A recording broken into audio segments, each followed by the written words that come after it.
Oh. So here we are in the house. Myself, Taran Murray, and Anton Leonardo, and Robin Pyke, and we're all just this is we're gonna start doing a podcast, and this is the first number one deal. Yeah, we're just gonna shoot the shit about whatever we feel like talking about. Oh, remember that word I couldn't think of before? What was that? It was enmeshment. Enmeshment? Yeah, it, I guess, I can't remember who, I think it was Richard Strauss, something Strauss. Anyway, he's actually kind of SJW-ish in his own right. But, yeah, basically, I was watching a woman describe that in the because I was actually watching the video because it was in suggested videos after watching a Peterson clip. Okay. And it was like a woman talking about her understandmyself.com personality assessment results. And within the course of the video, that cropped up. She mentioned enmeshment or whatever. And it was basically just when the role of a child gets twisted up into the roles of the parents of any given family unit or whatever.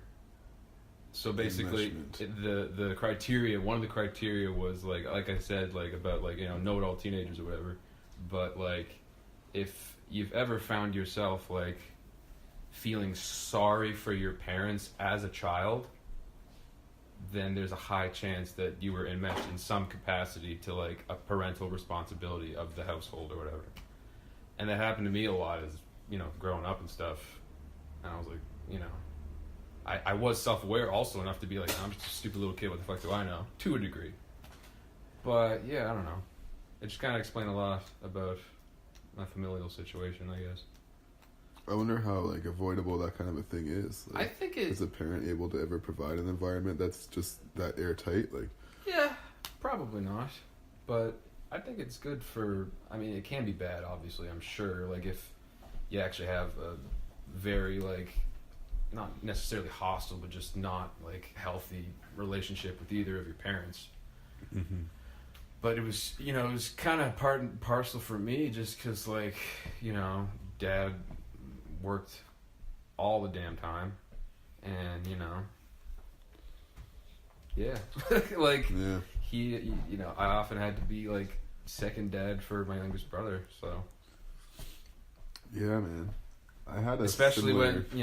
when like, I'm sorry to cut you off, but like especially if like, I don't know, like, because sometimes my mom would have to go do things, you know, and then I would be the parent for like however long it was, and it was never long, but like, you know, it's interesting because like maybe that's why I was slightly more empathetic to like my mother or father, if, you know, that's what I mean, like maybe that's what enmeshment is like unnecessary like empathetic maturity for a child or something. I don't know. It's hard to explain. I see what you're saying. Yeah. I wonder if that was like kind of make a better person at the end almost. So like yeah, maybe. But I could see how it could cross basically lines to being like detrimental for the kid in the end. Absolutely. The woman in that video, she it was a bad situation for her because it was a single mother who harbored a lot of resentment for the choices she had made, and she took it out on the woman and her two younger brothers, etc. And, you know, I see, yeah, it could turn into... any single parent situation usually isn't ideal, obviously, but... Yeah, no, it's not. Yeah. But I wonder, too, like, because I was talking about this with someone at work, like, what is it between people...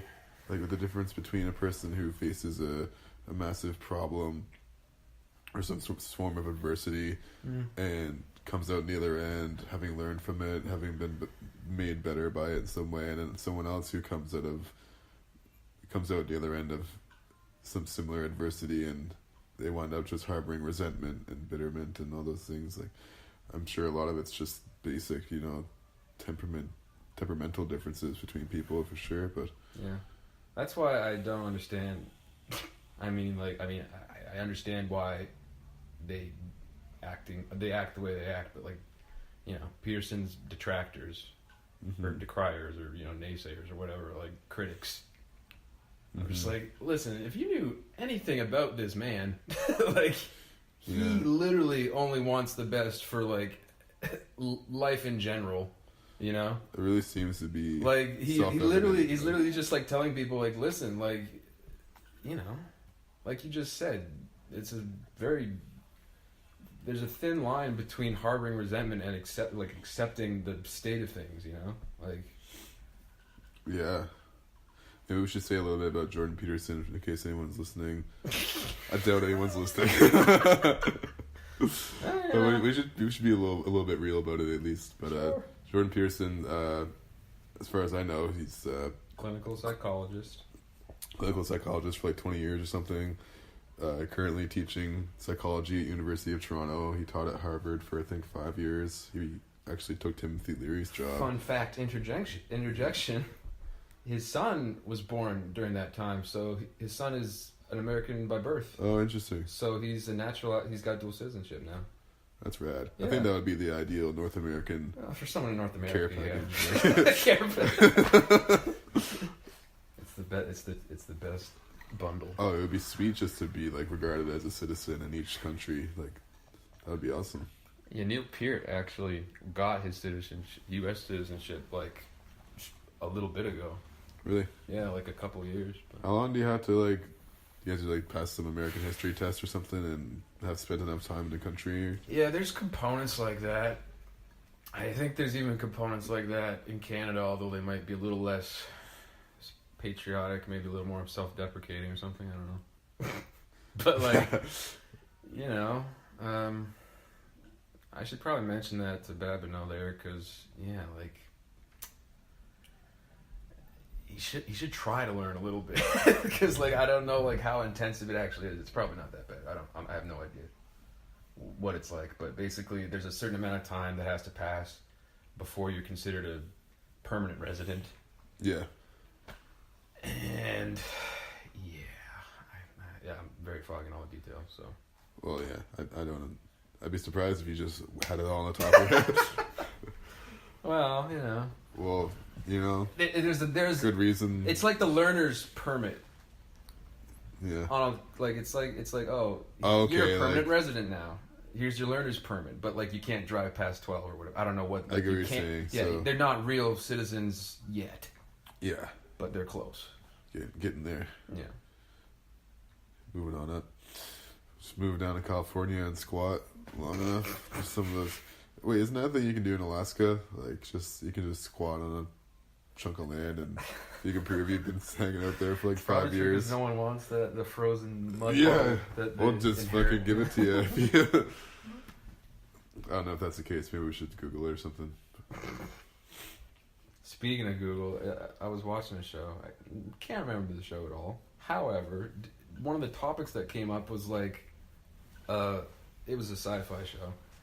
The guy was a human being, but had been fully. It was sci-fi. Had been fully cyberneticized, so he was a full cyborg. He was basically just his former self or whatever you want to call it, kind of imprinted onto. Maybe his brain was intact. Probably, but anyway, he was getting interviewed by somebody, and he said something along the lines of, sorry, the interviewer, she said something along the lines of isn't it a bit much to go full, it'd be one thing to fix a limb, or improve your eyesight if you have awful eyesight, improve it robotically or whatever, but isn't it kind of a bit much to fully cyberneticize or be a cyborg kind of thing? And then his point was, well, you're it was sci-fi, but at the same time they kind of still had current technology in the sense that someone watching it could relate and see what they were kind of trying to get at. And basically it was well, you have a cell phone, you've got a pager, you've got he basically started with the cell phone because they were super powerful, and they are super powerful.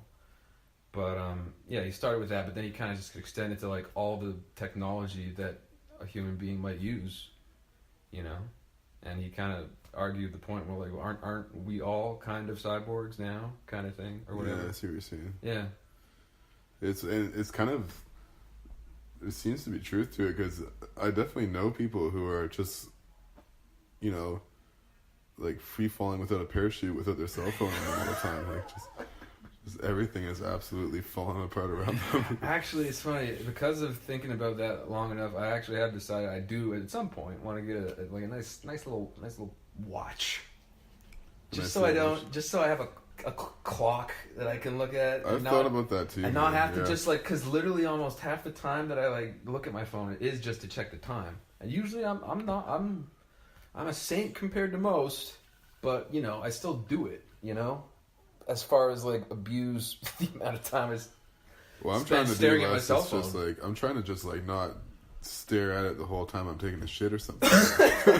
Like, yeah, I feel like that's an intimate moment you have with yourself when you're, there's shit coming out of your ass. You shouldn't it's not be a just time like. to be. It's not a time to be self-conscious or like thinking of other things. Yeah, you should just like, that should be a nice little meditative kind of, you know.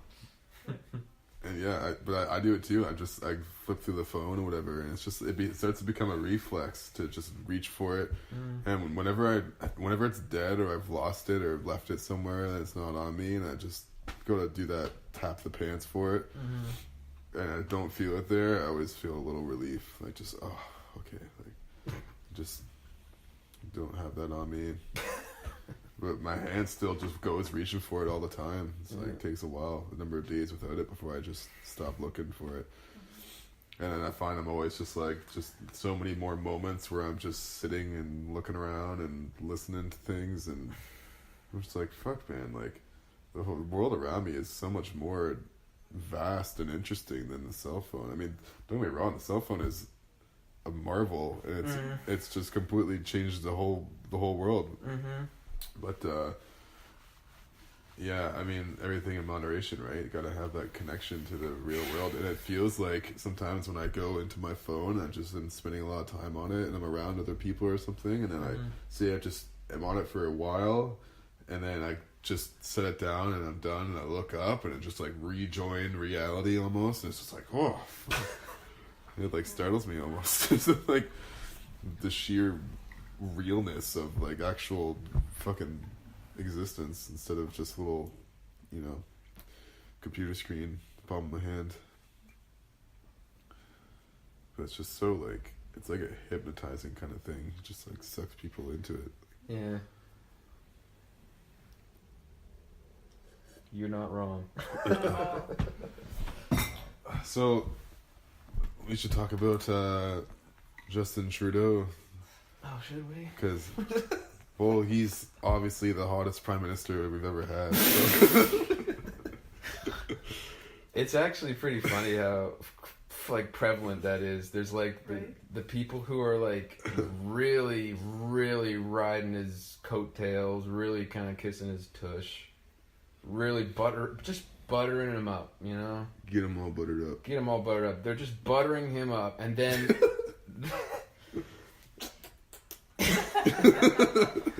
they just butter him up too much for their own good, and then it's almost like 2-1, but it's just a super high ratio of just like those kinds of comments. But they're like every 2 comments is like, yeah, you're doing it, compassion, baby, or whatever whatever they're going on about. And then there's the third person is like pretty easy on the eyes too, like almost without fail. It's just like, you guys are being suckered by like a fucking snake oil salesman, like. Yeah. The sad thing about it is I don't even think he knows he's selling snake oil. I think Justin Trudeau actually believes that he's doing something good, but like he was the son of a former prime minister. Like he is the silver spoon, He's like the thing that an SJW would complain about if they were to like get pissy about straight white male privilege or whatever, that non-existent thing is, It's arguably the most white privileged person on the planet. At least in Canada. Yeah. Well, that's why he's got to make sure all the gay pride parades are organized on different weeks of the summer, so he can go on like the gay pride what's parade really dark tour. about it is that it's one thing for like a bunch of marginalized people